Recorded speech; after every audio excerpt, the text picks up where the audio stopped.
Hi guys, David here, and in today's video you join me down on the Kent coast and we're going to do a bit of rock pooling. So to do this, all you need is a bottle of water, sun cream, good walking shoes, and know when the tides are out.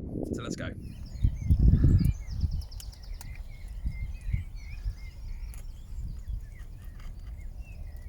So the first thing, guys, you're probably going to come across is a load of these. Now these are called limpets and they're part of the snail family.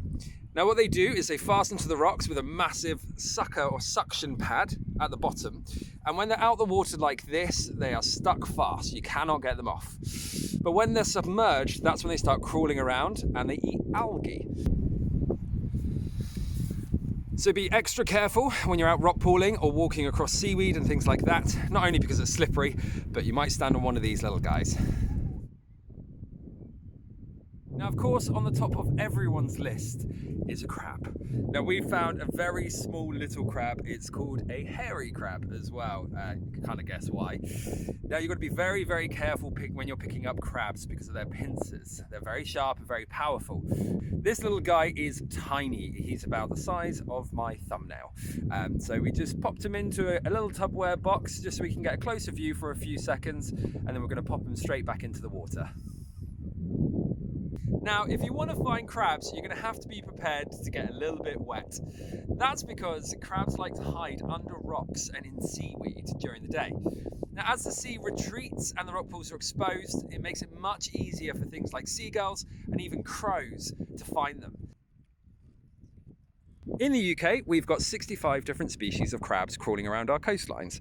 Here we've come across a green shore crab. This is one of the more abundant species and they can get upwards of 10 centimeters in size.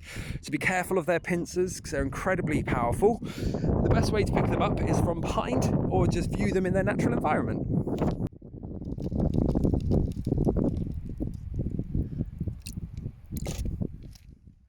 Now, rock pooling is a super easy and fun activity for all the family. You've got to be careful though, because the rocks can be very, very sharp and slippery, as well as the seaweed. Also, it's incredibly important that you know when the tides are out and coming back in, so you don't get stuck out on the rocks. Let's see what we can find. Here we've got some beadlet anemones. Now, anemones are part of the animal kingdom. They're actually closely related to corals and jellyfish. They are also carnivorous, which means they eat meat. Now, what they do is lie in wait with their tentacles until something swims close enough for them to grab and pull into their mouth in the middle. And they're not too fussy about what they eat either. And there you have it, guys. That's just a small snippet of the different species that you could find if you head out today to your local rock pooling area. Now, rock pools are incredibly important for lots of different species, and it's important we look after them as well. So after you've finished for the day and you're heading home, why not spend 5 minutes just picking up whatever litter you can find?